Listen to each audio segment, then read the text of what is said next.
going on, everyone? Welcome. Is this working? Was there sound during the intro? I'm having all sorts of errors pop up all over the place. I don't even know if anything's working right now. Anyway, how's it going, everyone? Let me know if this is working. Once I get the okay, then we'll know. Sounds fine? All right. All right. Sounds good. Everything's good. Sound was loud. Sound was loud? Okay. Maybe I had some type of operations going on. Okay, let's do a quick roll call, see what we got going on. This is Sunday, our live AMA. You ask questions, I'll try to answer them, and then in between it, you know, we can kind of talk about these Kaspa ASICs a little bit because they got a lot of hype around them, obviously, due to the profitability, but all of that is going to change potentially in like 2 weeks' time. So yeah, things are going to start dropping here in profits. Anyway, right off the get-go, we got Mr. Rabid. What's going on, Rud Putz? What's happening? The Pirate Andres 23007. Son of a Rabid Panda. What's happening? Sling Buzz. Budweiser. All right. J Mining, what's going on? Frank B. Zagatti. Chirish. Jock McMiner UK. Black Sales, what's going on? Seta B, what's happening? Dan Ruggs Gensler. Still rugging poor old Gensler. Ogre MGTOW, what's happening? Scrolling through. Try not to repeat too many names here. Golden Wolf, what's going on, Golden Wolf? Oh, it just jumped on me. We got Bad Cat in the house, the Pirate again. Fully Electric, what's going on? Connor Sproul? Sproul? I don't know. Chan Coin, CC, what's happening? Tommy Coin in the house. So, all right, what's going on? How you guys doing? You know, just tag me, at me, whatever you got to do to get my attention. If you do plan on donating to the channel, I recommend using PayPal. Link is in the description because we know what happens when you use the super chat functions. Most of it disappears. We're just going to leave it at that. I don't know what to say. Tech value. Hey, you know what? I wonder, you know, the mods, one day, it's going to be funny here. One day, I think I'm just going to open up the stream again to allow anybody to chat, because maybe sometimes the mods get kind of bored and they might need something to do. So it'll almost like release the spam happening. You guys can like play around and click stuff. Might be fun, right? Hawk is in the house. What's going on, Hawk? Florida Stacker, thank you very much for the US $2. Should I sell an Octo X8 with 3070s for an E9 Pro? I don't know. What's your power price? It comes down to your power price. Now, personally, myself, I'm kind of against the E9 Pro. It's probably, I don't know, I have a really hate thing for the E9 Pro. Now, one of the reasons is, when it first released, it was only like $1,299. We were in a bear market, makes sense. It has nice hash rate. It's not very efficient. That's the main thing it's coming down to. And then Bitmain does its stupid things where it says it sells out so fast, and then they raise the price on the next one, so it goes up in price. So they probably didn't even sell any. They just did that to make it look like drive a fake high demand, kind of like an NVIDIA marketing tactic. So anyway, we got the E9 Pro. Now it seems a lot of people like it. Now I don't, due to the fact that this thing is severely hindered. It's haltered. It is not a full Ethash miner. Like, they promote this thing, Ethash miner, that's what's on all the websites, but it's strictly only for coins that were around Epoch 200 and later, which means anything forked from Ethereum, FW, obviously ETC because it was the original Ethereum, so it's over those Epoch levels, but anything Epoch 200 plus are the only coins it can mine. So it's limited on any new Ethash coin or anything that happened after, you know, came out after the fork and everything on Ethereum. It cannot mine any of those, and those are the coins that are the most profitable on Ethash right now for all these miners. So you're limited to what you can mine. So it's not a full Ethash mine. That's why I don't like it. On top of that, it's not that efficient. It's got high density hash rate, but it's not that efficient at the hash rate it has. I believe the X16 is probably 3 times the miner. It's twice the efficiency, has more memory. It can mine any Ethash coin, and it can dual mine ZIL on top of that. So I don't like the E9 Pro, but if you can find it cheap and you have cheap power, then you know what, go for it. But if you have free power, you know, it doesn't matter to you, stuff like that. But it does come down to your power price, and I really don't like the E9 Pro. What do we got here? Everyone's laughing at me. What's going on? It's true. I don't like it. It's garbage in my mind. It might not be in your mind, but I'm looking at me. Remember, I'm looking for highest efficiency. I'm trying to make the most amount of profit I possibly can per watt. And the E9 Pro definitely is not it. It's not nowhere in my radar at all. Okay, so anyway, moving on. Hopefully that answered your question there. The E9 is also the largest miner Bitmain makes. Yeah, that's true. That's also and Bitmain's not that good. You know, we're comparing companies now. Bitmain's good. They're going to start going back. No, they're not going to go bankrupt. As if Bitmain's going to go bankrupt. But, you know, if we have JazzMiner, Bitmain has never been able to compete versus JazzMiner. You might be like, how? That's impossible. What do you mean? And it's exactly that. Look at the efficiency between the X4 one used. We got the X16 coming now. Bitmain cannot compete with that efficiency. When it comes to crypto mining, especially for home miners, we don't have millions of dollars to spend on infrastructure. We don't have massive amounts of power that we can just fire into our homes here. You know, we can't do that. So we do got to think about efficiency. And as hash rate grows over time on all these coins, efficiency matters more and more. So you got to future-proof yourself by using the least amount of power that you can possibly do. And that's where Bitmain fails at, because they just throw out huge hash rate things, and people with mining farms, you know, that's what they're built for. Mining farms, not home miners. So most of us are home miners. We're not huge farms out there renting warehouses loaded up with, you know, megawatts of power that we get 2-cent power on, and it doesn't matter. We're not there. We're home miners mining out of our house at this point, and we really have to worry about that efficiency. Do I like the L7 more? The L7 is currently really good. It's definitely awesome, but I feel L7 is very outdated at this point now. We have JazzMiner talking about a possible script miner releasing here, which is going to be 5 times more efficient than the L7. What does that mean? 5 times more efficient. So picture an L7 9.5 gigahash at like 700 watts.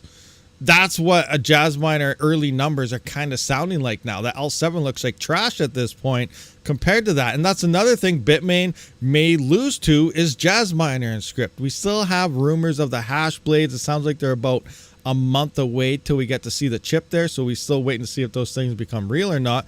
But that may release too. So Bitmain may lose. Maybe the L9, whenever it releases sometime next year, they did confirm they're not working on it for this year. So it's going to happen next year, which falls along the script L series Bitmain miners anyway for their time frame.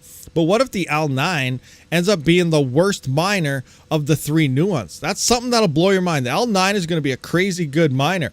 But what if it is the worst? Because JazzMiner as well as Hashblades may be coming out, and Bitmain can't compete against those type of profit or kind of efficiencies. So they're going to be building obviously for the mining farms again, which is where all their money comes from.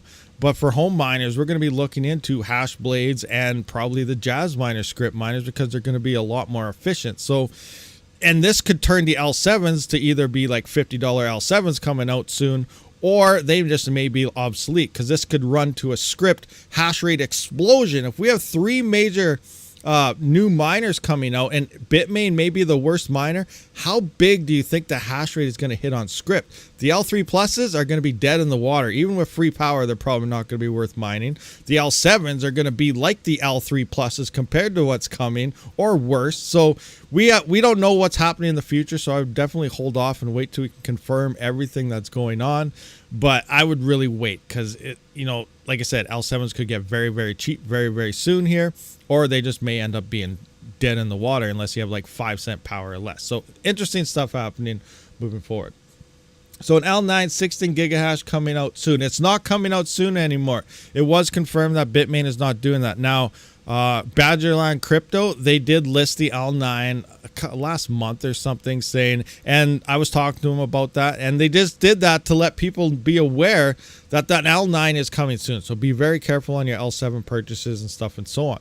So it is confirmed now. Like I said, it's not happening. I think Badgerland actually removed that post, and then they also got the confirmation that it's not happening this year either. So the L9 isn't soon, but it is going to be next year sometime. So that may be soon. You know, it's going to happen. That's their time frame anyway. They released the last one around 2020, just before the bull run. So, you know, it just makes sense that the L9 would come in around 2024 here next year, just before the bull run as well. So we just have to wait to see how this happens. Now, I find it interesting. I imagine if the Hashblades and Jazz miners come out, Bitmain could release a middle model, like maybe an L9 or L7++ or something like that. But you know, it's not sounding like they're going to be doing any of that. They're probably just going to drop the L9 beast on us sometime next year. But you know, like I said, what if that L9 becomes the worst miner of them all? That's what it could come down to, and that's what I'm trying to make you guys realize. There could be a hash rate explosion. Scrypt hasn't seen a massive boom in hash rate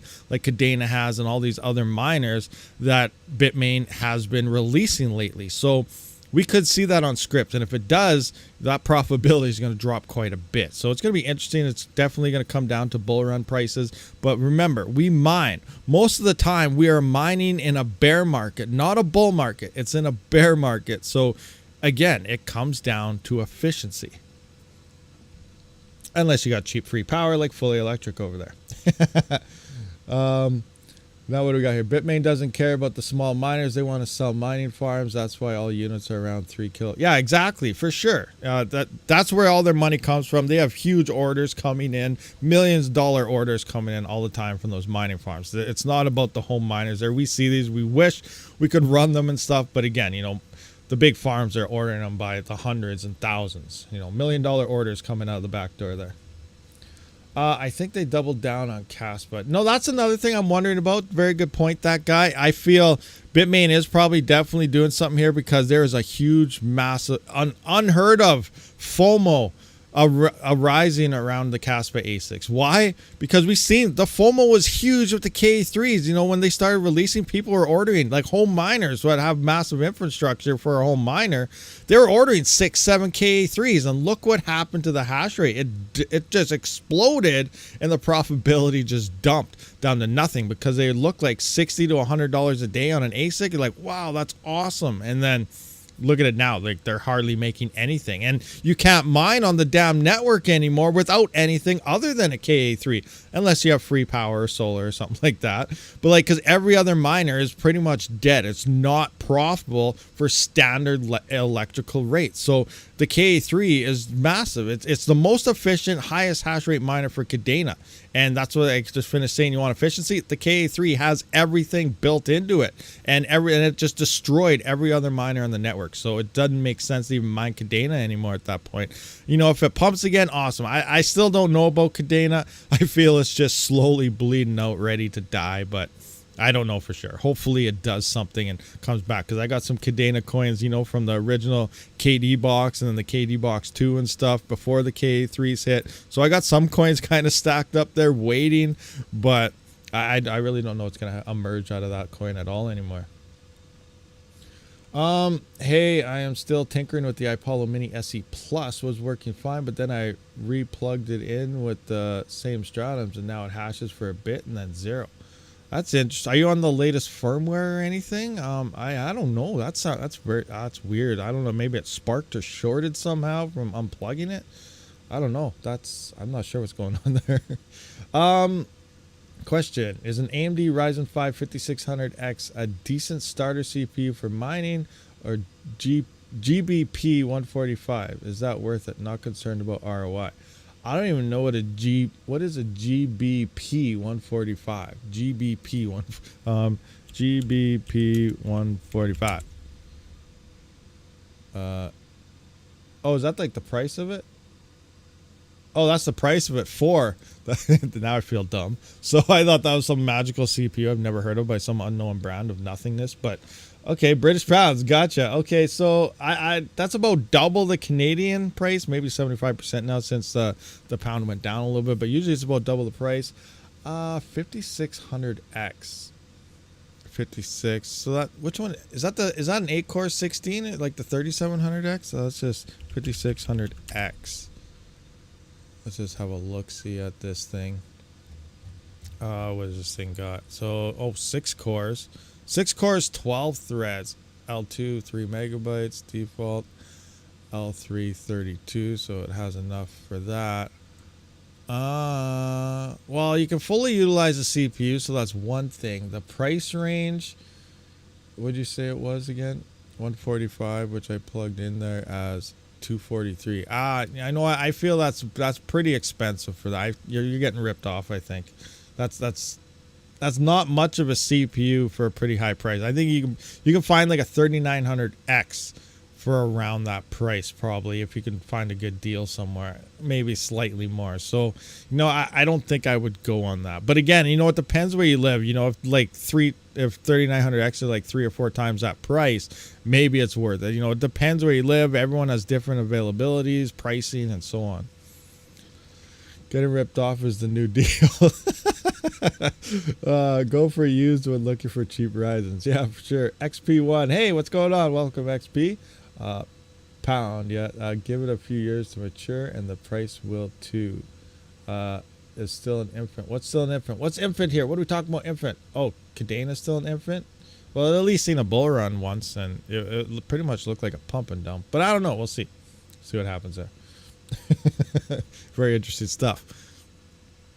22, go for a used. So let's just see here. Anyone over here? Oh, we got bad cats hanging out on the other one. Let me just say hi. Saying hi. Say hi over there. Just make sure this chat's working. I'm not sure if this one's working. So yeah, I'm trying the dual mode here. See if it's working. Looks like some people showed up at the other side there. I do have that pinned link there if you want to check me out over there as well. But yeah. Cadena is dead to me. Same with Ergo. I'm kind of feeling the same way, but we'll have to wait for that bull run, see what actually happens. If something surprises us, awesome. But I'm not gonna bet the farm that something's gonna happen. Obviously we're just moon talking, but what's your price targets for BTC in the bull run? I'm honestly thinking max 150. I think that's a pretty good range here.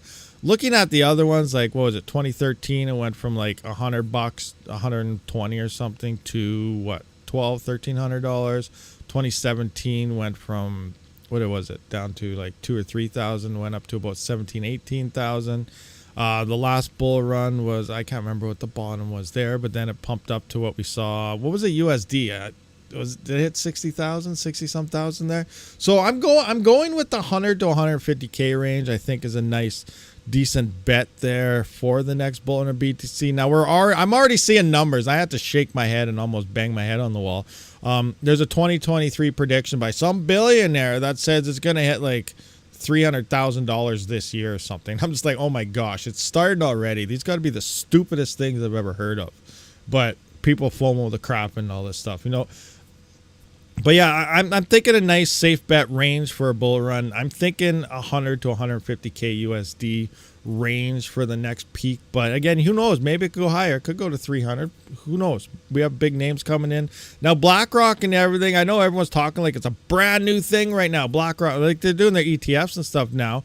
But back in 2017, 2018, they were talking about it then. It's like everyone forgot what was happening before. And now all of a sudden, there's talk about it and everyone's like, oh, look, this is happening, this is true. But we said like back then that in 2025 there's some major names ready to set into some ETFs, ready to some new firms. There's a couple that aren't even announced yet. BlackRock's one. Obviously, we know they're big. They're announced. But there's one or two other ones. I don't know their names. They're big term investors, and they're putting together. They're getting their things going. Everything like right at the last bull run to set up for 2025. Like everything was supposed to be up and rolling by 2025, and that's when the next bull run is supposed to hit. So this is not new news coming out, and everyone's playing like it is. Like BlackRock straight out said in did I say 2017 or something? That I messed that up. I meant like 2022 or 2021. Back around the last bull run time, they said they were getting ready for 2025. So it's very interesting stuff going on here. But yeah, Ark Invest, Kathy Woods. Is that one of the other ones? Maybe. That sounds kind of familiar. I don't follow like these big investor type of platform stuff. DJ Mines does. He knows all about it. He knows all about this stuff. Ask him. He'll know. Bitcoin SV is like 40 to 50% up. That BlackRock ETF might not happen according to Wall Street. I think that's just a play. It will happen. I saw something somewhere. It's just waiting for something to play out in a certain way. It'll happen. Don't worry about it. It's BlackRock. They're like Illuminati kings. Like they run everything type of operation here. So scratch that. I didn't mean it. Speculation. Anyway, but But yeah, no, it's gonna go through. You know, the media is playing with everyone's minds. You got to remember that they're playing with you. They're toying with you. Oh, this is gonna happen. That's gonna happen. This is gonna happen. That's gonna happen. Just sit back, ignore the world, ignore everything that you're being told on news, TV, media, whatever. Follow the cycles. It's gonna do it. It is that easy. And everyone says it can't be that easy because everyone would do it. Exactly. It is that easy, but you don't believe it's that easy because media is telling you it's not that easy.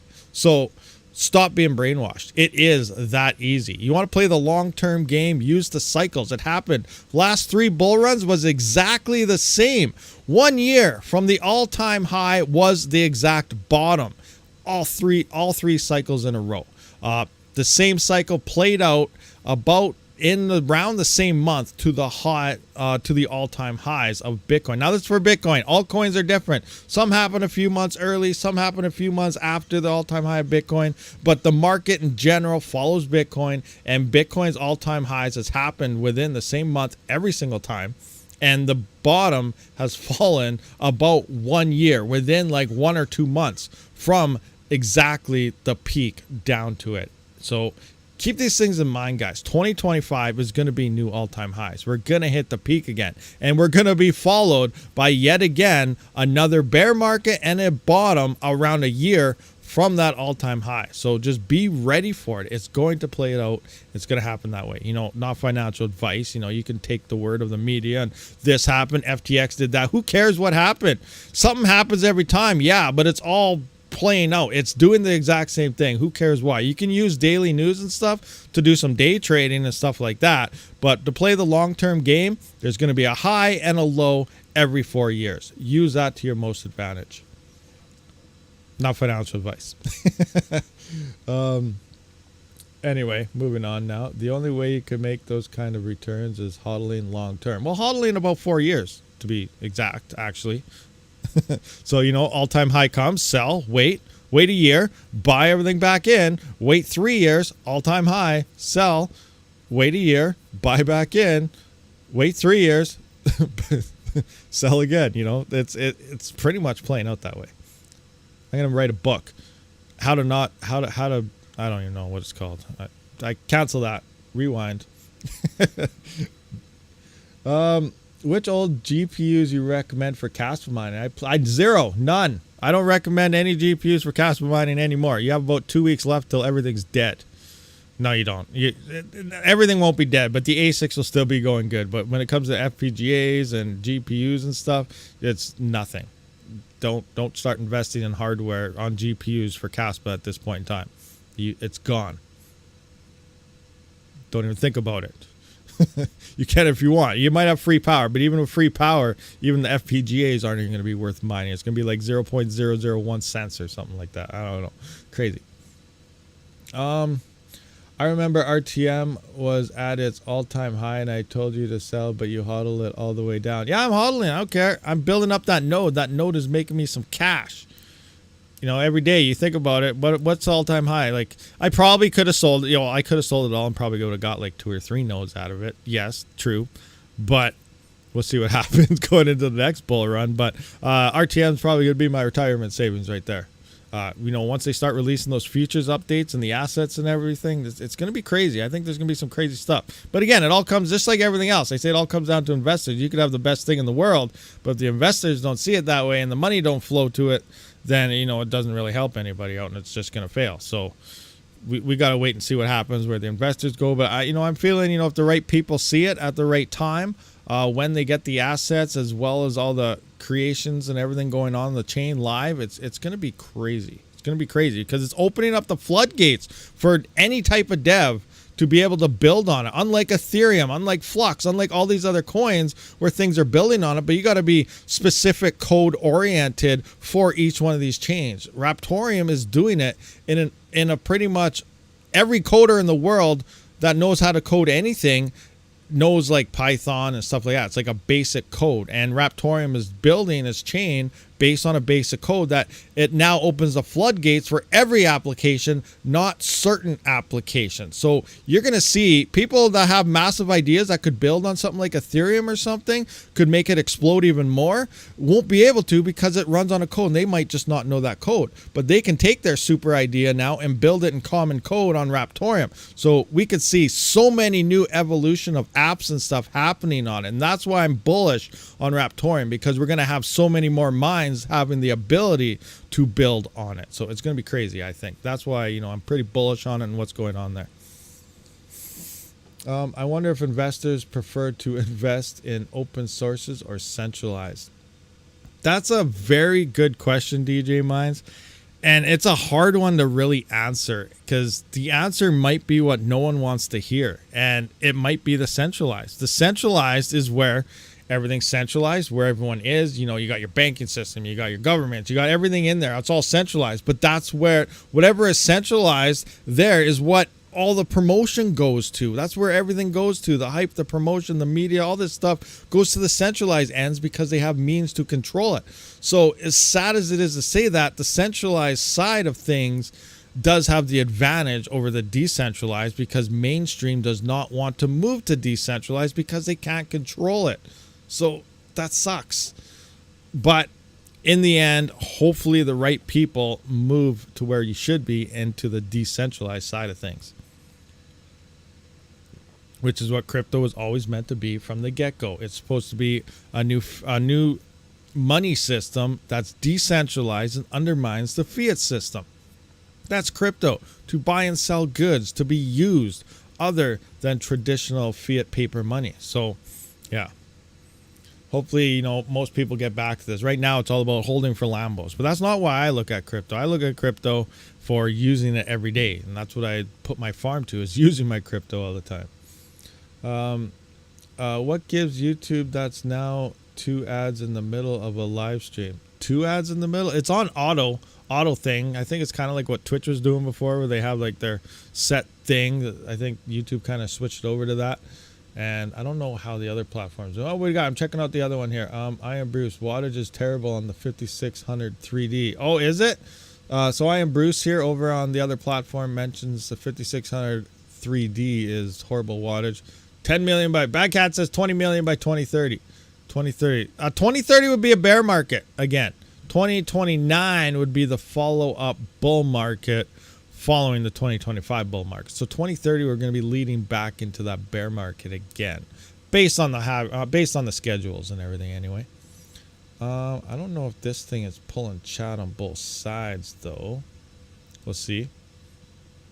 Lambo for life. Huddlegate. Twitch sometimes gives me 8 in a row unless you say, holy crap, 8.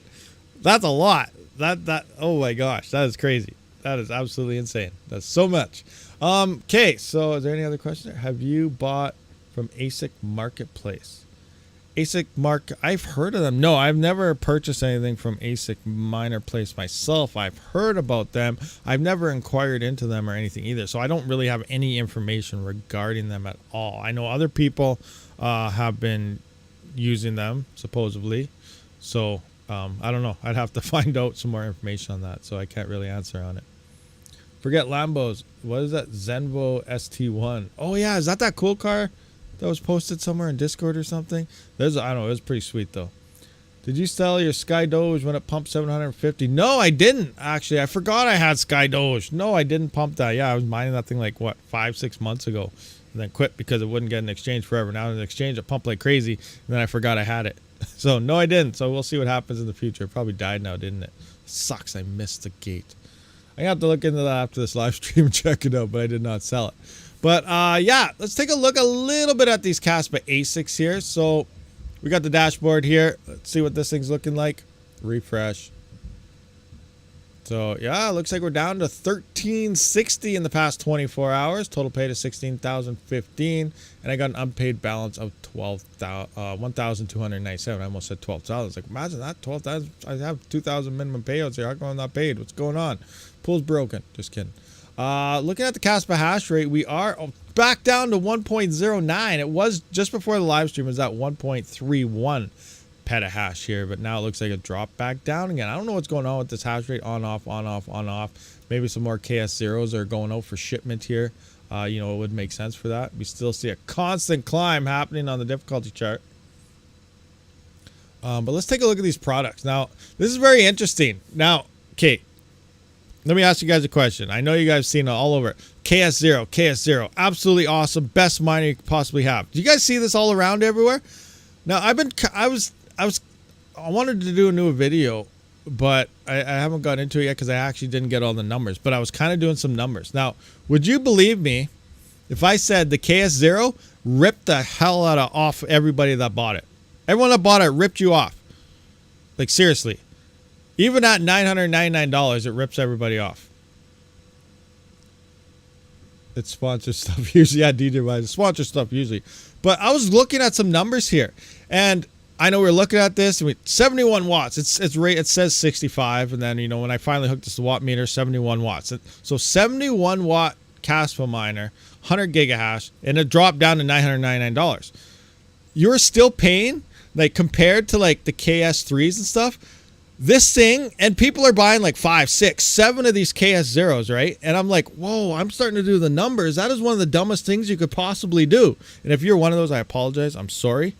No offense or anything. But I don't even know how to get into. Okay, let's just do this right now. Let's just take a look at some quick numbers here. Stop. So the KS0 at $999 right now, 100 gigahash, 71 watts, not 65. But hash to watt ratio on the KS0 here is, let's go 100 gigahash, divide that by 71. That is 1.4 gigahash per watt. So, wrong pencil. Where's my pencil? Here it is. 1.4 gigahash. So we got 1.4 gigahash per watt of power used. Now let's look at the KS3. Now we're coming into KA3 levels here. The KS3s, you are spending less per hash rate, and you are spending less, and they're a lot more efficient. That means if you were to build a farm out with a KS0 to the same level hash rates or something of one of these, you'll almost spend double the price and be way less efficient. So it's kind of crazy here. So now let's look at, we got 8 terahash here. So we got 8,000. We're going to divide that by 3,200 watts. That is 2.5. You're getting 2.5 gigahash per watt of power used on the KS3, where the KS0, you're only getting 1.4 gigahash. It's almost double, not quite double, but almost double the efficiency on the KS3, which is what we saw with the KA3. Crazy, crazy. Now let's look at how much you actually paid per gigahash on this thing. And this is at the reduced price here. So $999. So we're going $999 divided by 100. That is $9.99 per gigahash that you paid for this. We could have just easily moved the decibels over, I guess, on this one. But imagine that. $9.99 per gigahash that you paid. Now let's look at this.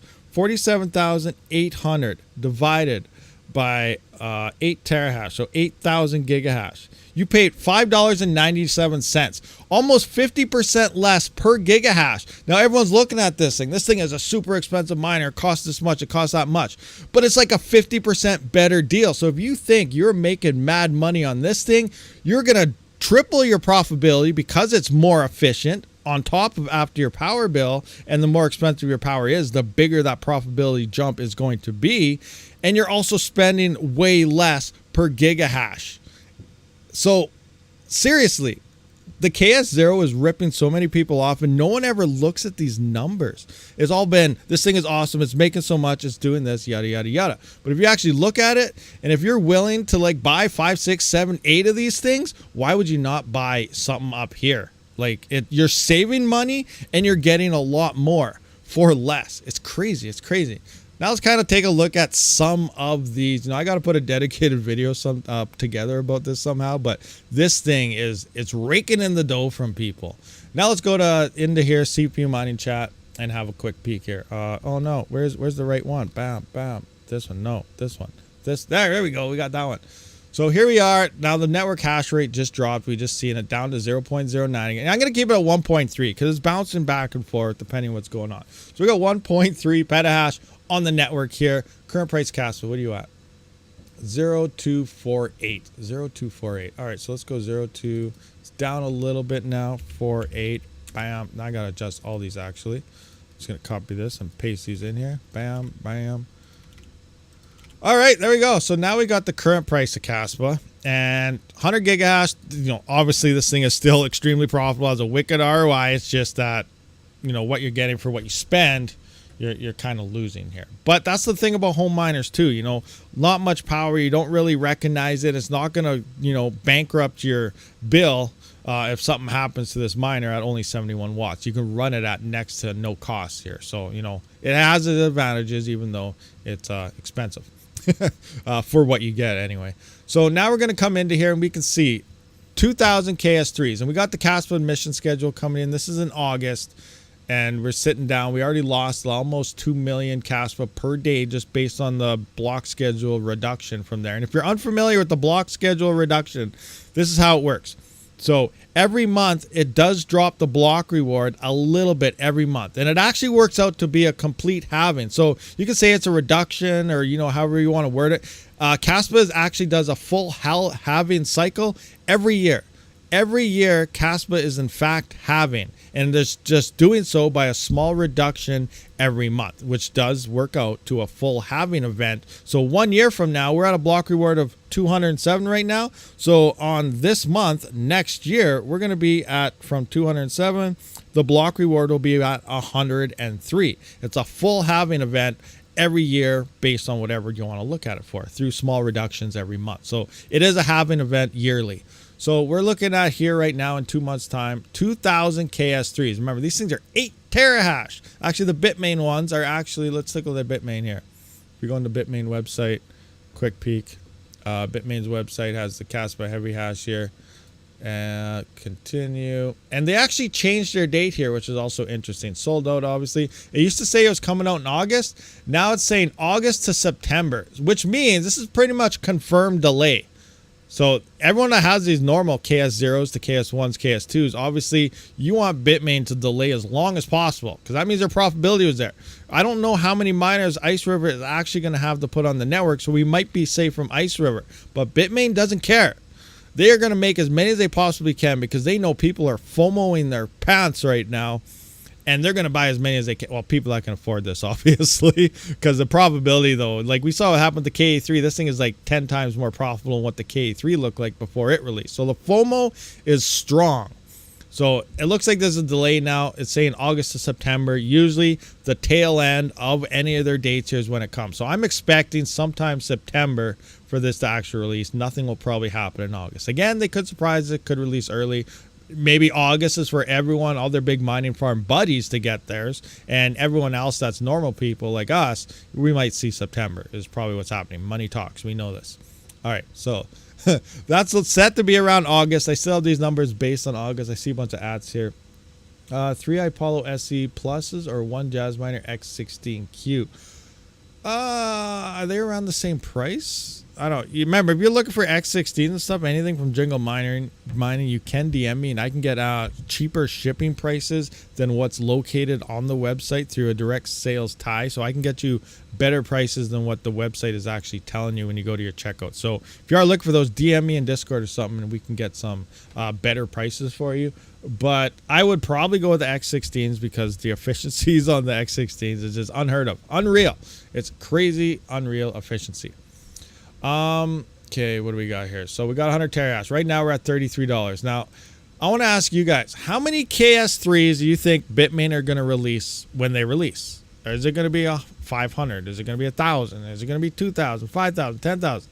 I think 5,000 is going to take a few months. I'm really leaning towards 1,000 to 2,000 miners in the first month or two is probably a nice calculate. Black Sales says 3,000. You know, maybe, like I said, they're FOMOing. Everyone's FOMOing their pounds. They may drop a lot of them, and they probably could. Maybe that's why they quit the production of the L9 for this year, because they might have went all in on this Kaspa ASIC and put the L9 in the back burner for now, because they know people see money and dollar signs, and they want to get as much out of people that they can.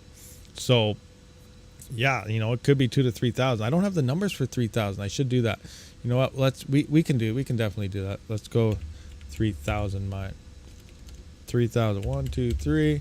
I'm gonna have to put this all to bold here and go to 14.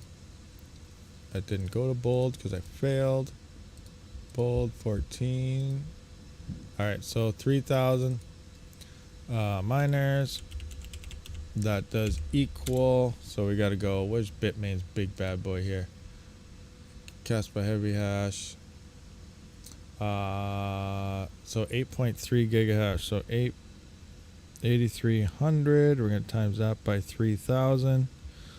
Okay, that's a lot. I gotta take a quick peek here. So gigahash here is 24,900,123. All right, so that's a lot of gigahash. So here we go. We got 24,900 terahash, 24.9 petahash right here. So we're just gonna paste that in here. Boom. Terahash. That's a lot of frickin' hash rate off 3,000 of these bad boys. Now we got to make a new line here for 3,000 miners. This one, I think, yeah, we can do this one here. So we're just going to adjust this one to 3,000 miners. Bam. So I'm going to take this and add on that extra here. So we're going to go in gigahash. So we're going to go, actually, we're going to go 1.3 petahash here. 1.3, that's that. 1.3 petahash right now. And I got to add on that additional 24.9. So 24.9 plus 1.3. I could have just figured out in my head. So 26.2 petahash is what the network will be at. 26.2 petahash, which brings us to our, what was I doing this one in? We are mining in gigahash. So yeah, we need the gigahash number. Copy, paste. All right, so this will be 3,000 on the network. There we go. All right, set up. So here we have right now 100 gigahash would be making, let's go back into here, $33.85. That's what we're getting now. We confirmed at 1365. Now here is 2,000 miners online, 100 gigahash at the current price, $2.24. 1,000 miners online, $4.48. At 5,000 KS3s hit the network on 100 gigahash, the KS0 is now down to 92 cents. Remember, it's only using like 18 cents a day though. Like it's not very much at 11 cent power. And then 3,000 KS3s go online. That's $1.51. So we're going from $33 down to $1.51 just in August. And even if the hash rate maintains exactly the same, this number is going to keep going down. Actually, your yields will keep going down based on the Kaspa blockchain. Your profitability number is obviously going to change based on the Kaspa price. Now, who knows what Kaspa? Now, when these ASICs first release, we're going to see sell pressure for sure emerge out of this. We're going to see people saying, I told you Kaspa's about to die. The ASICs are killing it. Now, that's going to be early short-term stuff. I feel once all that stuff and the red is out of the way, we're going to see Kaspa start to probably rebound again. It depends on investors and what they see here, but Kaspa they're focusing on one thing, becoming a very fast blockchain. They're seeing huge growth since they started getting on the exchange. So, you know, they got eyeballs on them. So I feel once the initial sell-offs and things happen, Kaspa will come back and it will start moving up. It has not seen a bull run yet on with an exchange. So we could see, like we saw FLUX in 2021. It went from what, 2 or 3 cents upwards to $3. Kaspa's hanging around the 3 to 4 cent mark. You know, it might dip down. It might see a spike, to 5, 6 cents, drop back down to 2 or 3 cents on a sell-off and everything. But what could it push in the bull run? Could we see a couple dollar Kaspa? Could we see 80 cent Kaspa? I have no idea, but I think we're going to see something happen and Kaspa's going to do something good. So with those type of numbers in play, this amount of Kaspa could still be huge. Now, we're going to have to come into here and actually look at the KS3s and stuff. So now we're doing the Ice River ones here. So we're going to go with 8,000 across the board. Copy this, paste, paste, paste, paste. Now we can see here the profitability changes. $2,700, 2000 miners already drops it to $179. 1000 is down to $359. Like 1000 miners isn't very much. This is a pretty safe bet to get into the 1 to 2000 miner range. We can see how much this dropped already. $2,700 down to $358 with only 1,000 KS3s. That's on top of the Ice River KS3s have to come. We got the Bitmain KS3s have to come, and then all the KS1s and 2s in the middle ground there. The GPUs and FPGAs will obviously be falling off the network, but we're not even going to notice that. Like, we're sitting at 1.3 petahash on the network right now. Like, I don't even know what that works out to be. Like, how many miners is 1.3 petahash? It's nothing. 1.3 petahash on the network. So that is this amount of gigahash here. Let's just have a quick peek. So 130. Let's count this here. And then 4. 1, 2, 3, 4. So now we're just going to divide that by, like, say 8,000. So that's only 162 miners. The entire Kaspa network right now consists of 162 KS3s. That's not very many at all. We're not going to really notice any of the GPUs and FPGAs fall off the network because there's not that much hash rate on the network right now to begin with. The difficulty right now compared to what it's going to be is almost like there's no hash rate. It's 0 at this point. So that's why we're seeing these insane numbers. We're seeing the first gen ASIC emerge on top of GPUs. That's why the numbers are so huge and the FOMO is running strong. Once these ASICs hit, it's not going to look too hot anymore. But that's it. Now, obviously, now let's try this true. Let's take a look at bull run numbers. Let's try some bull run numbers here. Now, let's take a look at Kaspa emission schedule. Kaspa emission schedule here. Now, we need to get the proper block reward and stuff like that here. But we're going to look for 2025. Probably, I don't know when Kaspa's going to pump. We'll go with Bitcoin around November here. So 2025 November-ish. Let's just zoom in here. 2025 November. So right here. So wow, look at the block reward. The Kaspa block reward is only going to be 38 in the bull run. 38.89 Kaspa in the bull run. That's the block reward. So let's look at some possible scenarios of bull run mining on Kaspa in 2025 around November. Like, we don't know. Kaspa could have its big pump way before that. It could happen a couple months after that. I believe Flux's big pump happened January or February after the following year. After the big Bitcoin pump here. So, you know, like I said, altcoins, we can't predict when they're going to pump. But if you see it explode, it's probably a good time to start selling. Okay, I just want to go over. We have 48,000 seconds here. So, or 86,400 seconds in an entire 24-hour period. So we're going to times that by the block reward here, because this is the block reward. It's happening every 1 second. No matter what happens, if you saw my video earlier, I kind of explained here, even though they're going to 10 blocks per second, 100 blocks per second, 30 blocks per second, whatever they end up in blocks per second, this block reward will remain exactly the same. It's not changing nothing on the emission schedule. This will still happen every 1 second. You'll just have to divide this by the amount of blocks that are happening per second to know a block reward. So like if they're doing 38 blocks per second, obviously this 38 will still happen in 1 second, but it'll be 1 Kaspa per block at 38 blocks per second, making 38.8 whatever per 1 second. So that's how this is still going to play out. No matter what their blocks turn to, this is still the same emission schedule based on 1 second. So we're going to times that by 38.89. That is 3.3 million Kaspa. We're at 18 million right now.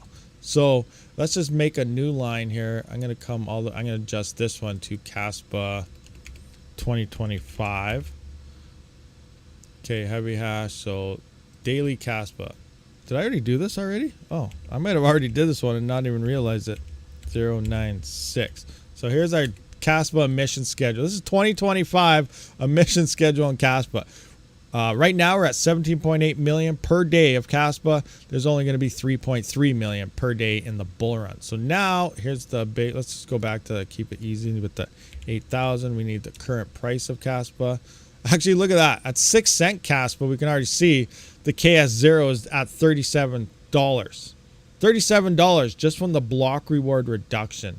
This is with, I don't even know how many ASICs are on at this point. Oh, this is with 5,000 ASICs. So let's change the, we're going to go to 2,000 ASICs here in 2025. There's going to be more. Let's adjust that to 2,000 ASICs online. Block reward 6 cents. Let's do current price right now. We're going to copy this down here. Current price.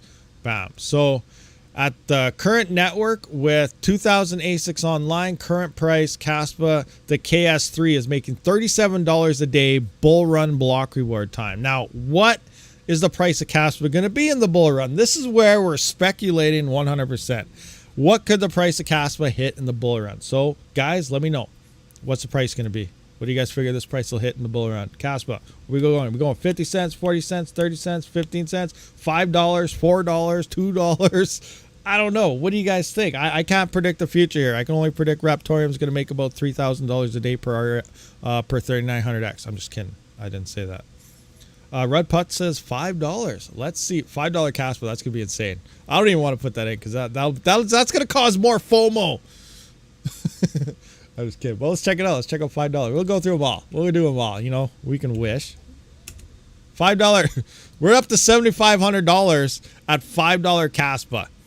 That's insane. The hash rate, okay, this hash rate is going to be at like probably 30,000 KS3s if that's the thing. So $5 Kaspa would be looking pretty darn good. Let's go $2 Kaspa. That's $3,000 that this thing would be making. That's still insane. You know, like this is starting to look too good to be true. Too good to be true. Or I don't know if I should be doing this because I feel like I'm going to be causing even more FOMO at this point. But $69.42. 50 cents. Yeah, let's do 50 cents. 50 cent Kaspa. $759. That's what these block rewards. Wow. Like, let's look at this right now. We got 8,000 here. Let's take a look. Let's take a look at 2,000 miners right now in August. 50 cent. 50 cent Kaspa. Oh my gosh. 36.14, guys. That's with 2,000 miners online. That means if you hodled this is the other way to look at things. But there's people that also think, like, I'm kind of going against what I'm trying to say of probability dropping, but the KS3s are insane. But this miner, like if you're short term, you're looking at ROI right now in a bear market, you know, you're missing out on the future. So if you're able to cover power at a cost or something, or, you know, just cover your power bill in general, and this spikes to 50 cent Kaspa, that means for this entire month you're being making $3,600 a day, even though it may look like it on paper that you're down to like $100 and some per day, like we saw here, 163 or something. What it was, if you hodled that will turn into $3,600 a day, which is crazy. Which is why you don't really want to predict ROIs in a bear market because, you know, I don't know, you just don't do it because it's not accurate assumptions based on the pump that's about to come. But again, we don't know what the pump is going to be once it actually comes, but it's crazy. $1.50 in August. $1.50, you think? Or, I mean, 1.5 cents? 22 cents. Budweiser says 22 cents. Let's have a look at this. Bull run, 22 cents. 22 cents is still $334. That means everything, I don't know, that's crazy. This thing is looking, like the KS3 is looking pretty darn, okay, let's have a look with this. Let's see what the KS0 is looking like. Wow, the KS0 at 22 cents is still looking like $4.17.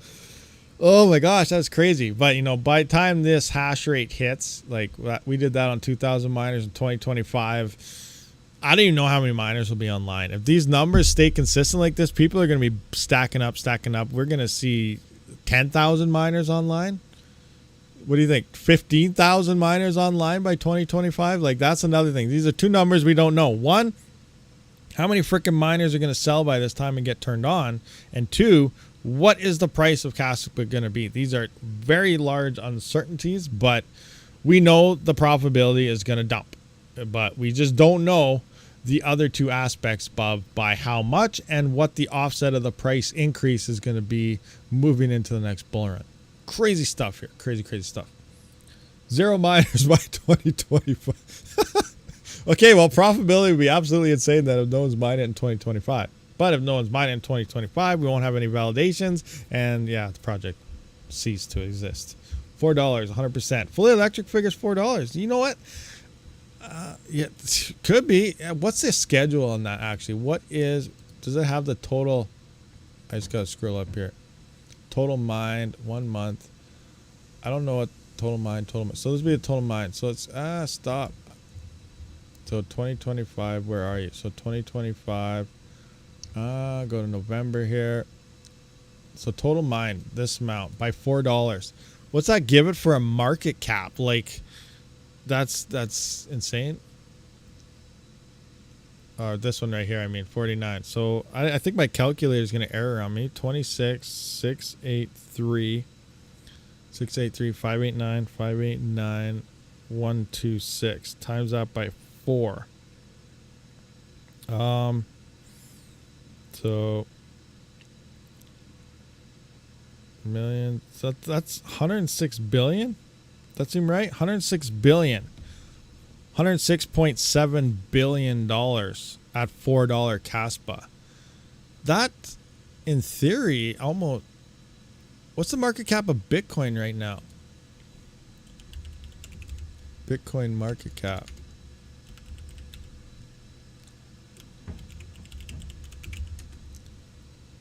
$12 billion? Oh, okay. The Bitcoin market cap right now is $12 billion. So this $4 Kaspa in 2025 would be 106 billion. That might be a little too much to go by. Does it have the market cap in here? Where's Mario? I'm not reading something right here. Where is volume, circulating supply, cryptocurrencies, ranking. Circulating supply is here, max supply. It's not showing me it. I'm blind. Anyway. Oh, that was for Kaspa. Yeah, that was Kaspa. $106 billion at $4. $4 Kaspa, 106 billion. That seems too high for a market cap, but you know, it could be wrong. You know, if that many, that'd be insane if it hit $4. Let's just leave it at that.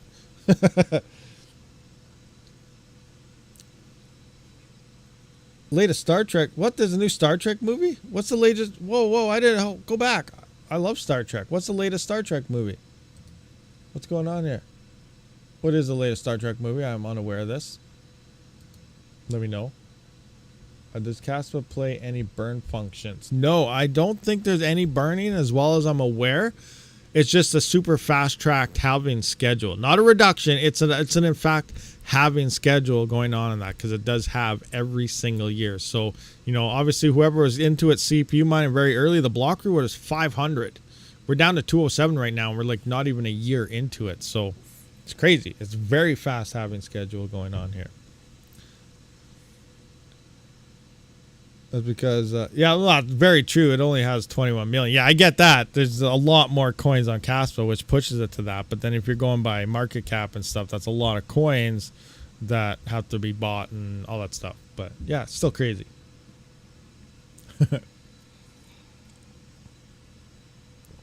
It would be nice if people lost interest in miners because of the Kaspa price that will fall.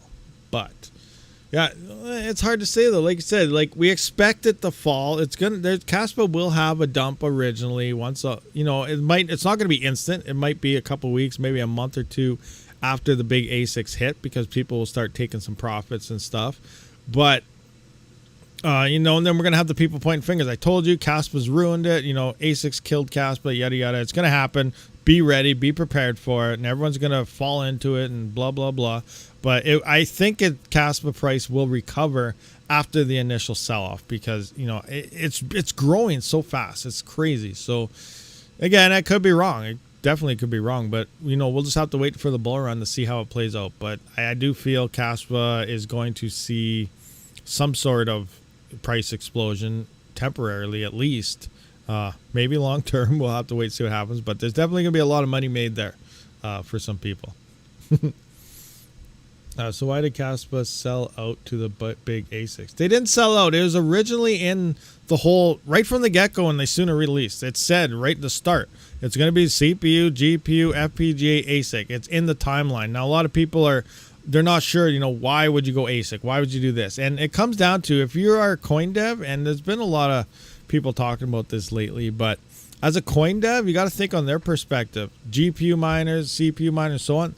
It's not dedicated hash rate. You know, you're trying to build a coin or infrastructure, and people, you know, you have GPU miners only moving to where the profit is, and right now there isn't really much, so a lot are shut off. And, you know, if something profitable picks up, they just swap over.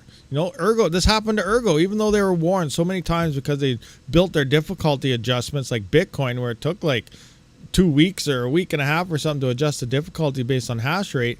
Everything happened after the merge, and all the GPUs flocked to Ergo because it was the most profitable thing to mine. We let you know, like, move to Ergo after the merge because the difficulty adjusts so slow. It's the longest chance that you'll have for profitability after it. So a whole bunch of people flooded to it, and you're hitting blocks like 5 times faster than you should have because there's so much hash rate there, but the difficulty wasn't adjusting. People went in there was profits there, then all of a sudden the difficulty adjusted up.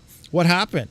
GPU said, see you later, I'm out of here, bye, and the network pretty much died. Like, it came to a halting standstill. It wasn't validated. It was taking a day to find a block. The difficulty was through the roof, and there's no hash rate there anymore. So GPUs, like I said, the miners, they go to where the profitability is. They swap around all the place. It is not dedicated hash.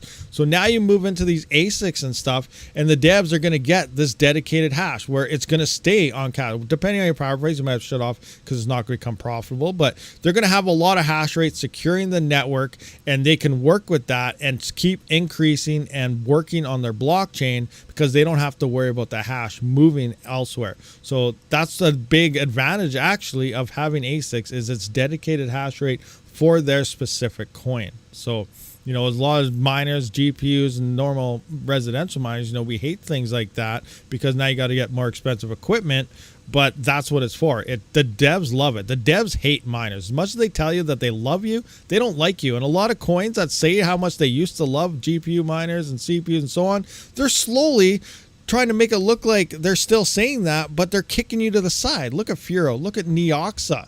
Oh, yeah, we love miners. We love miners. You guys are awesome. You're great. Thanks for securing our network. Oh, sorry, we're going to move to more nodes now. We're going to start moving over to here. Oh, we're slowly dropping your rewards to the block. Sorry, guys, but thank you for all the help. So that's kind of what we're seeing here as well with their kind of things. But so keep that in mind. You know, they may be telling you to your face or through posts, we love you. They don't. They don't. They say they do, but they don't. So dedicated hash rate is what a lot of these coins are looking for these days because they don't want big swings across the board and possibly open them up for attacks or something. Anyway, yeah, just 2 cents on the situation. I could be 100% wrong. But yeah. I think it needs to take over the wheel. My KS0 can't come fast enough. Yeah, Ross. See, everyone, they want it now. Now. We need it now. Neoxa needs to cut off Kapow and get something power efficient. That's the other thing too. I noticed that too. Like, everyone's like, oh, this is profitable. Move to it. ASIC resistant. Then I see it's on Kapow. I'm like, nope, I'm staying away from Kapow. They're like, why? It's ASIC resistant. It's just like, yeah, and it blows up my hardware and costs way too much in power. It's probably one of the dumbest algorithms I've ever mined on. And I will not mine anything Kapow unless it's like extremely profitable, because Kapow has burnt down people's houses, just blowing up GPUs. Like, it's constantly, like we used to say, you know, when you come to ETH, you're on ETH hash and some of these nice straight algorithms, which yes, they could have FPGAs and stuff on them. But, you know, if the price moves up high enough, it's okay. All the GPU coins right now, they're small. They're tiny. They have a lot of hype popping around them, but they're tiny. Like Flux, for example, there's only 33,000 RTX 3080s worth of hash rate on there. 33,000. That is not very many GPUs at all. When you think that Ethereum had over 60 million GPUs and something like Flux is sitting at all-time high hash rates and only has 33,000 GPUs or something on it. Like, wow. Wow. These networks are tiny, and you got to realize, you know, even in the next bull run, your GPUs might not be very good. We really need something to spike because there's a lot of hardware sitting there waiting to turn back on.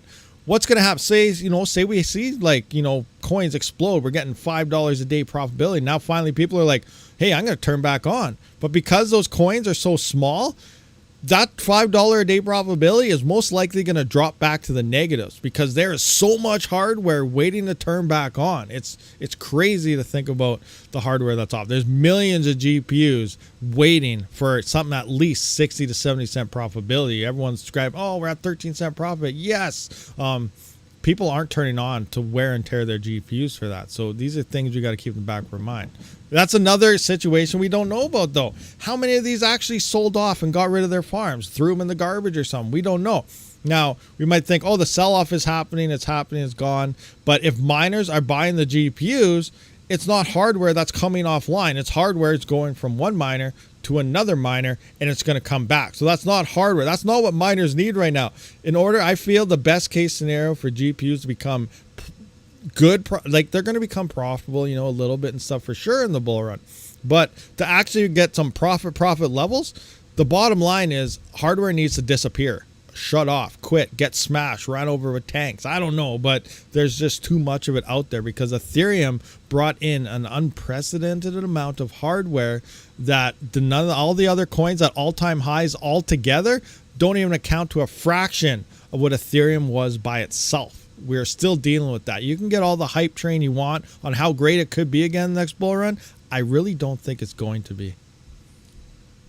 But anyway, we'll see what happens. We'll see what happens. It all comes down to how much hardware and GPUs actually is gone completely because there's a lot waiting. When Rabid coin, Rabid coin. I don't know. I'm still up in the air on the Rabid coin thing. I'm thinking about maybe I'm either gonna possibly build it on Raptorium when they release their assets and everything. So Rabid coin might be built upon the Raptorium chain, or we could fork something. Like I said, I already forked Doge, and we might go that route and put in an algo or so. I don't know yet. So I'm not sure how we're going to do about that, but I think it'll be fun to have a nice community coin between us to just, you know, play around and say, hey, thanks for the tip. Here's 10 Rabid coin.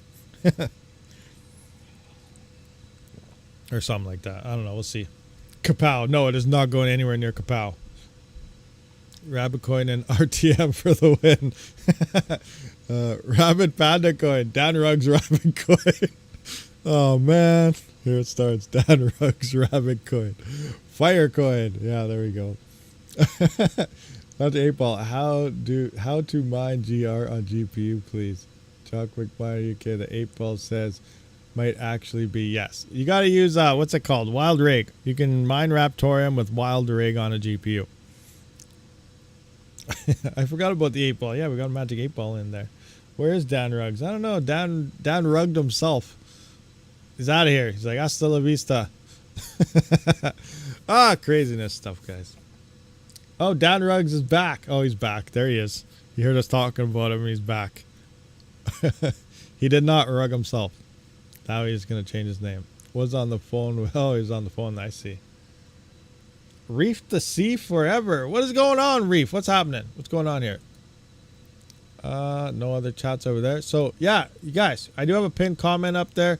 I'm testing out that other platform. So if you guys want to click that link and head on over there as well and check it out, see how it's going. Bad Cat, are you still over there? I'm just wondering, like, how is the quality and stuff? Like, I've been going on kind of switching back and forth between the two, and my dashboard looks a lot better than my normal one.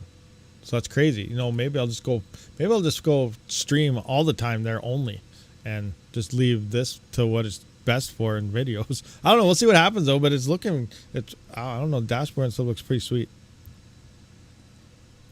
But I don't know for sure. We'll see what happens. I love this community. Crypto Craig, Chocolate Miner. Gensler at his house. Oh, rugging yourself takes some effort. Yeah, that definitely takes some effort. 3 Fox Co. What is going on? Hi from the middle of North Atlantic. I'm a bit late to the party today. Oh, that's all right. Well, thanks for showing up now. Did not load for me. It didn't load for you, for real? It's not loading? Is it broken? I'm going to hit the refresh button, see what happens. I probably just destroyed it. And no, it's still there. It says it's been live there for an hour and 12. Interesting. I see a few people said that it shows followed, and there's some chat happening there. I'm just curious. Oh, if anyone's over there right now, someone say something, because I want to see if it pops up. What the heck?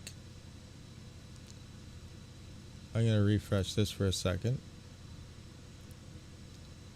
And I'll see if it updates. I was like way behind on this window.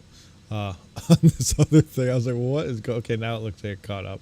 But I'm curious on the chat if it's coming through. I'm not sure if that actual one's coming through or not. Oh, wait. Oh, someone said something. I'm going to come in here. It's probably right when I hit refresh. Say something again. Compe. Say one more thing. I'm just going to watch this, see what pops up. There we go. Testing. Oh, it popped up. There it is. Okay, I see it. Oh, yeah. Awesome. And it has the big symbol over there, too. So it totally works. Great. 1212. I see it. it's all working there. Awesome. Maybe I'll just leave it here. I don't know. We'll see what happens. So it does look like it is working.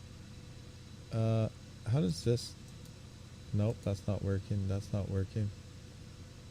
You can't do any of the fancy stuff though, so that sucks. Oops. I almost clicked on a name and said add to block list. I didn't. Someone got lucky.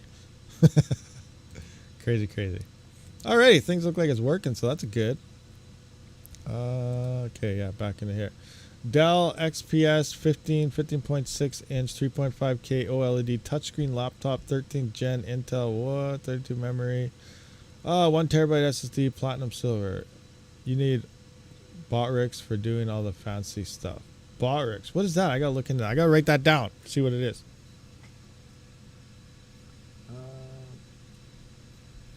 Okay, I wrote that down. We'll see what it does. 23.99 RabidMining. What is that? See my post on Discord. You got a Discord post? Where is it? Is it like a DM on me? Let's see here. Engage. What is this? That's how it looks for me. Oh, that's interesting. I wonder why it's doing that. Okay, I see what you're talking about there fully. That's weird. So this is what's showing up. Is that what's happening to everybody too? Some people it's working. That's weird. I don't know what's going on there. Dan Ruggs, is that true? Gensler resigning. I've been hearing that for a while, for a couple weeks, about the Gensler thing. I don't know. You know, if it's actually a thing or not. Some people saying this, but it's I think everything was like I didn't know how to play it.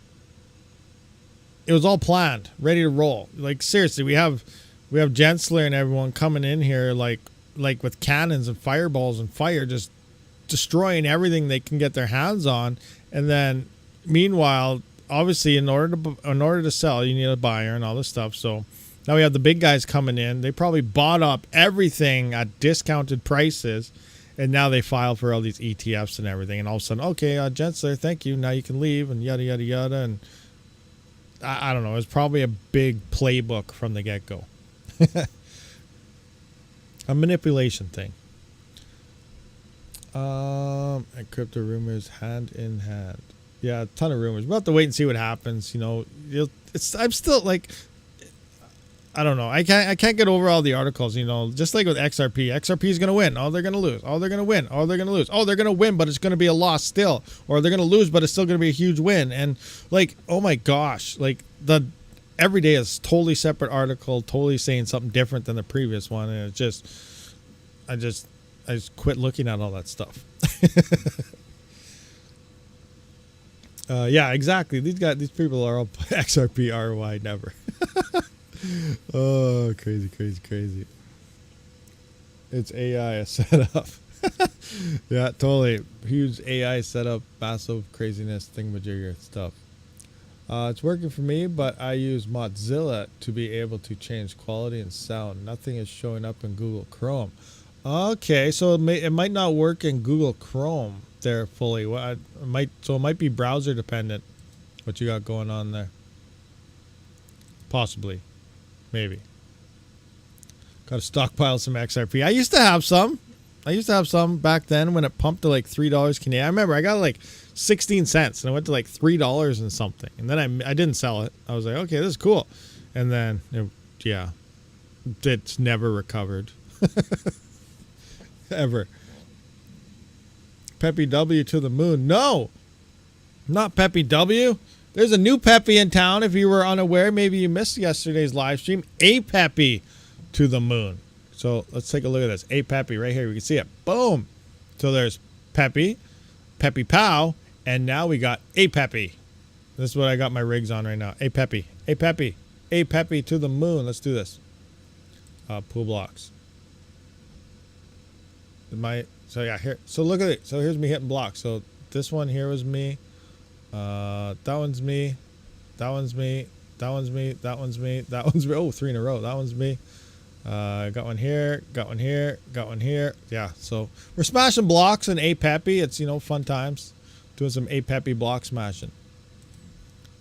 Is it going to do anything? Probably not. Huge gamble. Going to lose everything. But, you know, no risk, no reward.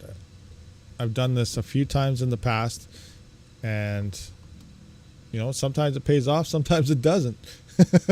Rabid Peppy, yeah, Rabid Peppy. Hey Peppy Pow, yes, it is a brand new Peppy coin, not listed on mining pool stats, CPU mineable on the meme hash _ Peppy algorithm. I believe it's EK pool. I'm just trying to mine it for a couple days, see how it goes, and then from there, I'm just gonna move off and hopefully it pumps. You know, if it does decent, you know, maybe make a couple $100 in a couple days here and then cash out. But you know, the price is only like, I think it's down to 0.002 cents. It's been hovering around 0.005 cents. Not much volume, but again, it's not listed on mining pool stats or anything. So if it does, we know what happens when new coins get listed on mining pool stats. People flock to them. Then all of a sudden there's crazy dumb buy orders and all this stuff. And then, you know, it's a good chance that you can make some money. Now, lots of times it doesn't work out, but you know, sometimes it does. And when it does, it's awesome. So we'll see what happens. Have a look at Coin Buru Plaza 4 hours ago if you want them to see how soon want to control everybody. Craziness. Yes, no, yes. Yes, no, yes. And they can buy them from yeah, they can buy them from me. I might just go in there. I'm gonna set like a $5 buy order. If I set, how much would that be? I don't even know. It's not gonna happen. But if I set a $5, so I have about 12,000 coins times 5. Yeah, I'm good with that. I'm good for 2 days mining, 60,000. Right? That's not bad. $5 buy order. Let's just go set that. Sells $60,000. Here's the new video coming out next week. I made $60,000 in 2 days. I'm just kidding. That's not happening. I wish, but it's not.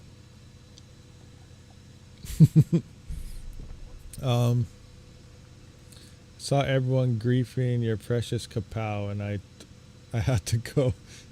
Precious kapow. Precious kapow. Yeah, I don't know. You know, kapow should come with a warranty label. Warning, your GPU may explode and burn down your house if you mine this algorithm. That should be on every coin's website. Especially if you use SATA. Like, I don't know. Like, there's still people out there using SATA on things. It's crazy. There's still people out there mining Ethereum for some dumb reason because people, they just leave their rigs on things. Like, seriously. Once someone sets their rig on something, a lot of people just forget it. Don't even look at, oh, this pool could be ripping you off. Like, look what was happening with Wooly Pooly. Hash rate stayed. It barely dropped. There's people that don't care about things. They set it, they leave it, they're done. And there's people probably still mining Ethereum. There's people still probably getting ripped off somewhere, and they don't even realize it because whatever. Okay, power bill's in. Thank you. Here's your check. Craziness. Crazy stuff. People not checking on stuff. Like, what's happening here? Like, it doesn't make any sense to me, but it's happening. I wish I could find a way to do it. Like, if you look up Ethereum or anything, obviously everything says 0 because all the mining pools are down, but there's probably some offset node somewhere still running, or you know, it's just sitting there saying cannot connect for the last 6 months or something. Oh man, I still see. There's probably troll accounts too, but Reddit. You know, I'm trying to mine Ethereum. I seen it's profitable on a GPU. It's like, oh, buddy, you know, you missed the boat. Or obviously it's a huge troll coming in to say, you know, just sparking something. No way, bro. No way. That's the best rig. I want to buy that rig that run for a year nonstop. Yeah, that's definitely a dedicated, nice rig. You know what? Best. It's hard to say what the best pool it is. Depends on the coin. There's a few pools that I really like. I like Viper.net. They're a great pool for the coins they support. I like Crazy Pool. I like K1 Pool. I like the Jita Pool. I like Flex Pool for, I guess they only have ETC now. They got rid of, actually, and Chia, but they got rid of their Zil Pool and stuff. But those are probably the main pools I usually use. And, you know, and I'm working on some new stuff here, but my new soon favorite pool will be no other than Rabid pools. So yeah, I have been having some people work on some pools and stuff. We're going to start with an early testing CPU coin and stuff, but eventually plan to expand it out to Raptorium, some GPU coins and whatever, see what happens there. But Rabid pools is getting worked on, so it's going to become a thing. NiceHash is okay. I never really liked NiceHash. But that was mostly due to the fact that I was a participant in a 51% attack on Ethereum Classic, which caused the whole fork and everything. And yeah, because you got to remember, NiceHash doesn't care what they do as long as they're getting their buy orders in. So people can point their hash rate wherever, and it can make it very easy to attack other coins, especially if they're very small and they got a lot of hash rate on them. So you got to be really kind of be wary of what's going on when you're mining to NiceHash. But lately, like for CPUs, NiceHash has been awesome. Absolutely amazing. Actually, I do have, let me check this out. Let me try to find it here. Go into NiceHash here. If anyone, like if you guys want to try NiceHash, I do have a referral code, which I'm looking for. I can't find it. Give me a second. Uh-oh, I lost it. It's gone. There's a NiceHash channel. I got so many channels in here. Mining OS, NiceHash, is it there? Yeah, here it is. So just copy this in here. If you guys ever want to give it a shot, because profitability has been decent on CPUs at least. Here's a good old NiceHash referral link if you choose to use it. Can we get payouts in Pigeon? No, sorry, I don't think so. Maybe on Zergpool you can. I don't know. DX Pool, it seems easy to use. DX Pool, I don't know if I've actually ever used it. Which one's DX Pool? Why does that sound familiar? I know that pool, but I don't at the same time. It's drawing a blank, but something seems familiar about that pool. Is there a reward for most inefficient CPU anywhere? Yeah, it falls in line with the E9 Pro. This is known as the trash miner reward. So an inefficient CPU will be with the E9 Pro with trash mining support. I'm just kidding. Hopefully Bitmain doesn't see that or hear that. Oh, Raptor Zone. Yeah, I forgot about them for Raptorium. Raptor Zone, yeah, they're good. Yeah, I like Raptor Zone too. I like DPET and via BTC. Yeah, fully electric. Actually, oh, that is you, but you're on via BTC quite a bit. I've never actually tried that one. The only account-based pool I think I've ever used was Jita Pool, and I was like, hey, this is actually pretty cool. Usually, I just like to use my wallet apps. I don't like signing up for pools. So actually, I use Pro Hashing as well in the past. Actually, Pro Hashing, they did some nice. What's it called? I gotta check out that pool again actually sometime. But they did some nice improvements that their profitability was looking pretty good. I never did record the video when I got Panda's two Mini Doge Pro 2s.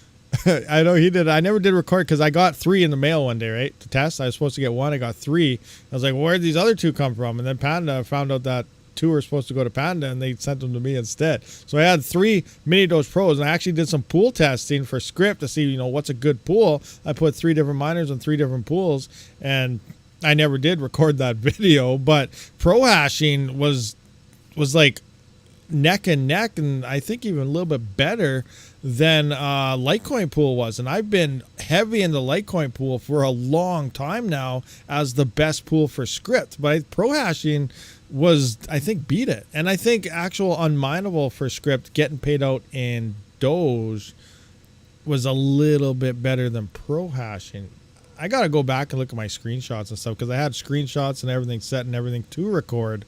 But I never did record that video. Anyway, yeah. Cryptex Pool is good for Kaspa. Yeah, Cryptex Pool is another good pool there. Crazy pool. Like I sort of went through these K1s. Those are the main pools I usually use for certain coins. And then it comes down to luck based and whatever else you want to mine. If you're dual mining, there's a whole bunch of different situations I consider what you're actually gonna do. Now actually let's go into Crazy Pool. I want to know how's my Octa doing these days. I haven't checked on this for a while. A lot of these coins, with all the my jazz miners and things like that, I know what coin I'm gonna mine. I check on them every few days, but I don't actually look at how they're doing. I go to my spreadsheet, yeah, I'm still on the right coin, leave it. I don't really look at my coins, so I'm actually curious here. So all right, so here's these 6 rigs on Octaspace. So about 37.5 Octa a day with, what do I got here? I got the X4Q, X4U, V1 Mini, V1 Mini SE, and the V1 Mini SE Plus, and then the Apollo X1 are all rocking away here. And again, that is 37.5. How much is that? I gotta see how much that is. 37.54. Now, let's go into mine.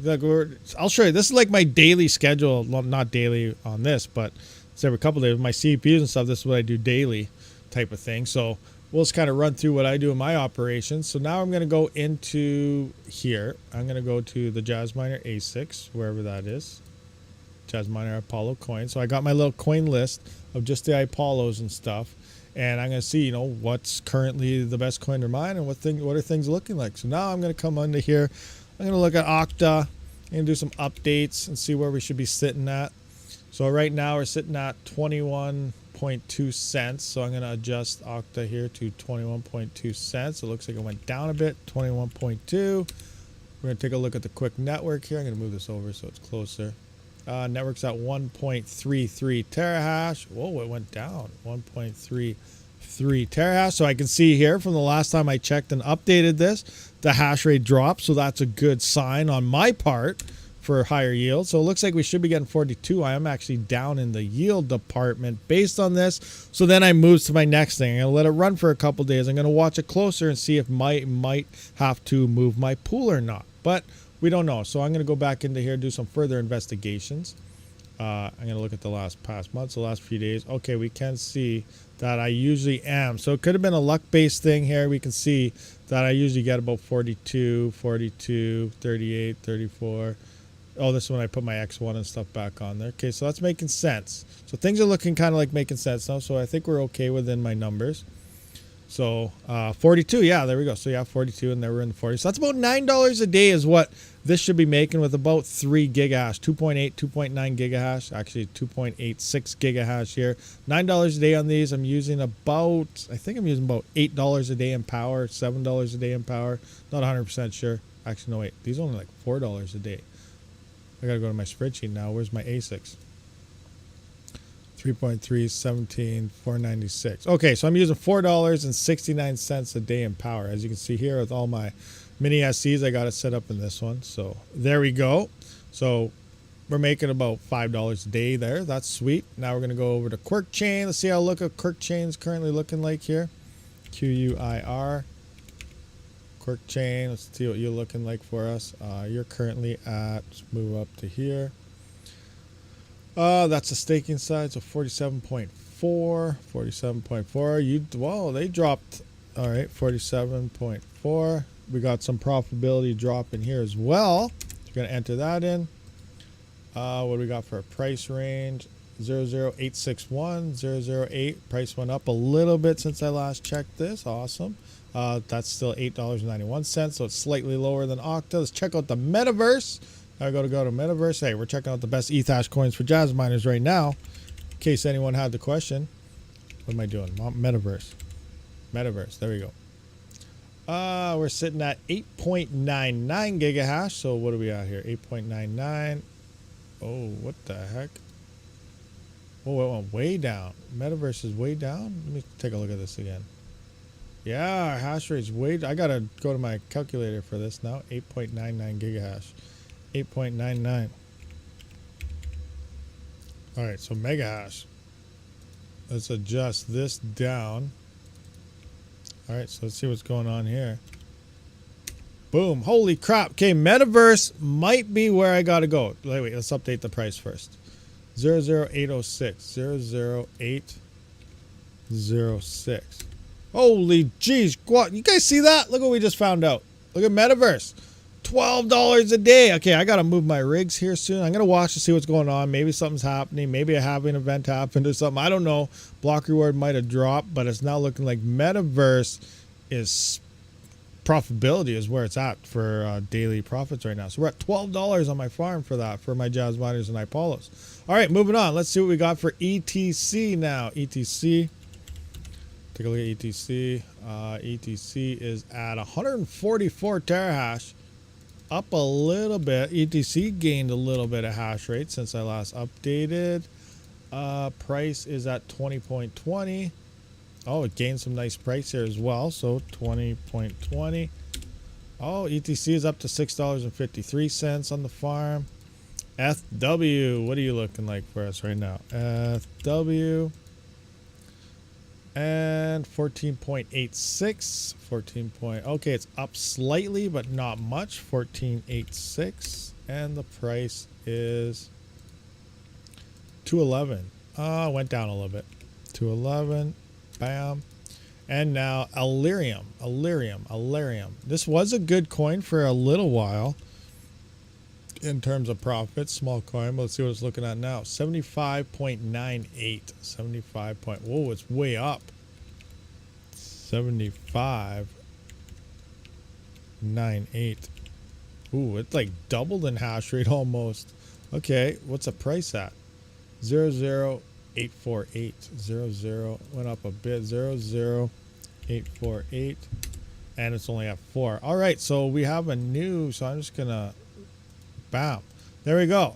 Metaverse is currently looking like the new most profitable coin to mine. So again, I'm gonna have to now, next step I would do is be like, what's happening? Is something going on here? Did they release something, a new exchange? Figure out why this just jumped up in profitability, lost a bunch of hash rate. We've seen, or I don't have it on there anymore. But yeah, so this is currently looking like the profitability list for my Ethash farm of 2.86 gigahash. So these are some of the things I do daily based on that, and then I do the same thing for my CPUs, and I look at other coins, and I'd be like, hey, what's going on, and where am I going to point my hash rate? So that's what I do, if you can kind of see.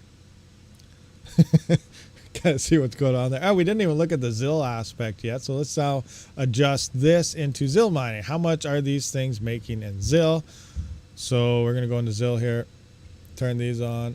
Rewards. So 85.29 ZIL is actually pretty good based on these workers. Now the two IPOLOs are, you can see the IPOLOs aren't here. I mean, the Jazz miners aren't in here. So we got the X1, V1 Mini, V1 Mini SE, V1 Mini, ETC Mini Plus, and ETC Mini are in here as well collecting ZIL, because I got them also on Crazy Pool doing Ethereum Classic, because they can only mine Ethereum Classic. So now we go into the ETC pool side of things and take a look at those rewards. And the past 24 looks like about 0.04, which is about 86 cents on those at the current price. So yeah, that's what I got going on there. And then I guess you can have a quick peek at my AAAWAVE farm here.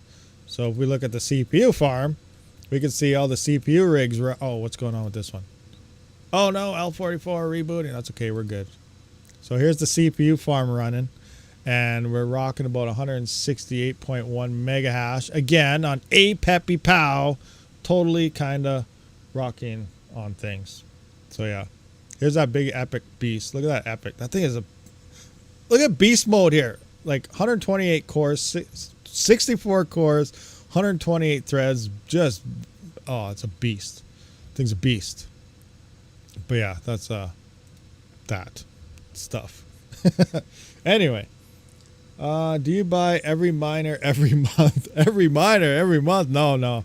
I don't buy stuff every single month. Like, we're in a bear market right now. I use my crypto for everything. Like, my whole farm started from a workstation CPU. A workstation. I started with a 3900X gaming PC. It was a 2060 KO and 3900X. That's how my whole mining farm started. Kind of. Actually, well, a little stuff, prior year and stuff before that. But like when I mainly started expanding out, I actually started expanding CPUs before I even expanded any GPUs, for that matter, because I was mining on my workstation, 2 nice hash of all things. And I remember, like, it was 2020 or something, whenever ETC started getting its 51% attacked. I had my 2060 KO. It was doing about 80 cents. On Dagger Hashimoto, which was the algorithm for Ethereum and everything at the time. And then all of a sudden, bam, it went from 80 cents to like $3 or $4. A 2060 KO went to $4 on NiceHash. I was like, what is going on here? This is insane. So I was like, awesome, good. And then I found out the next day, Ethereum Classic suffered a 51% attack. Oops. Well, I made a lot of money off it, but oops. And now we're still suffering the consequences of that, of NiceHash attacking it, or a buyer attacking ETC. It was Ethereum at the time. Then it forked, and we had Ethereum, ETC now, and so on. But we're suffering the attack. Actually, no, that was a DAO hack way before that. So ETC and Ethereum were separate beings at this point. But yeah, so now we're still suffering the high confirmation times on exchanges from that. So 51% attacks hurt coins quite a bit. So hopefully the exchanges, I feel their network is fairly safe at this point. Hopefully the exchanges can drop that at confirmation time. I feel that'll definitely help for the price of ETC to go up again in the future, but we'll just have to wait and see. But yeah, so from there, I also was mining to Monero Ocean. I was doing Random X as well on my CPU on NiceHash.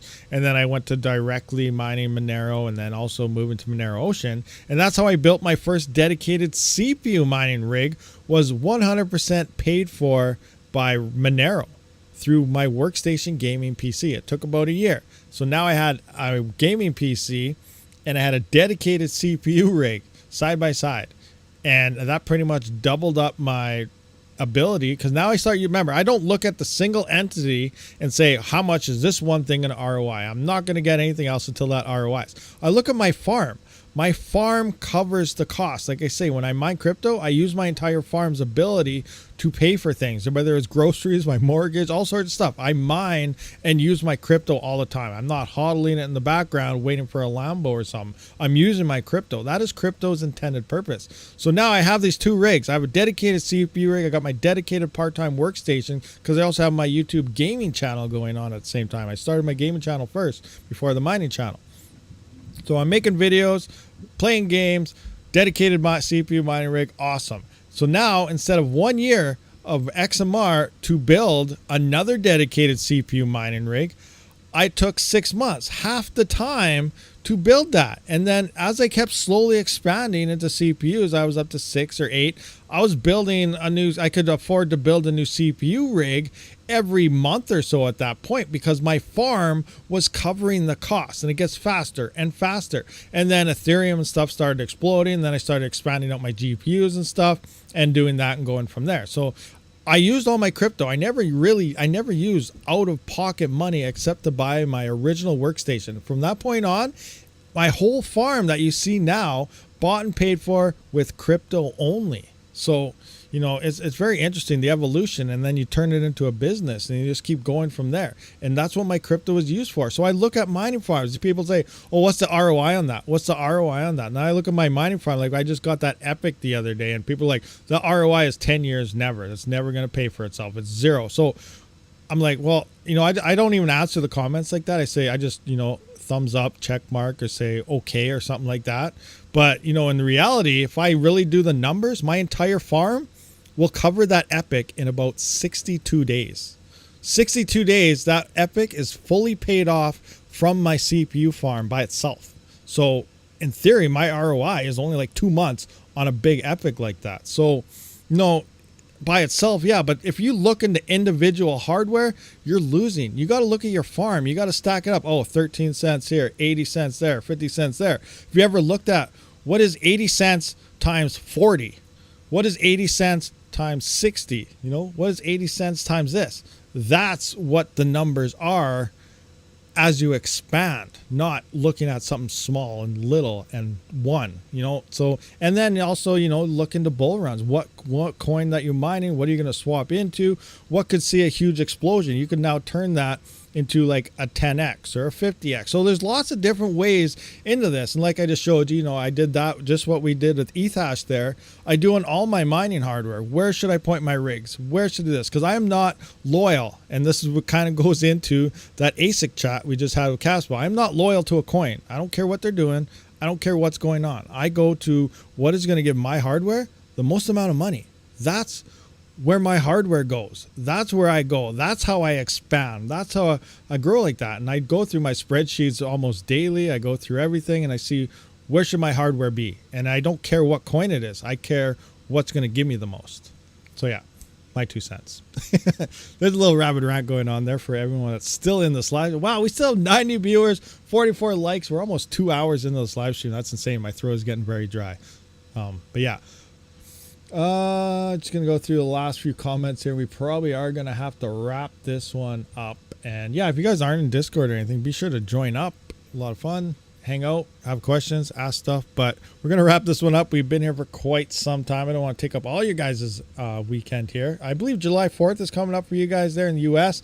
We just had our Canada Day yesterday, so all the Canadians out there, happy Canada Day from yesterday. And then for everyone, happy 4th of July if you're in the US, coming up in a couple days time. But we're going to wrap this one up. I appreciate everyone for showing up to this live stream. I'll see you on the next one.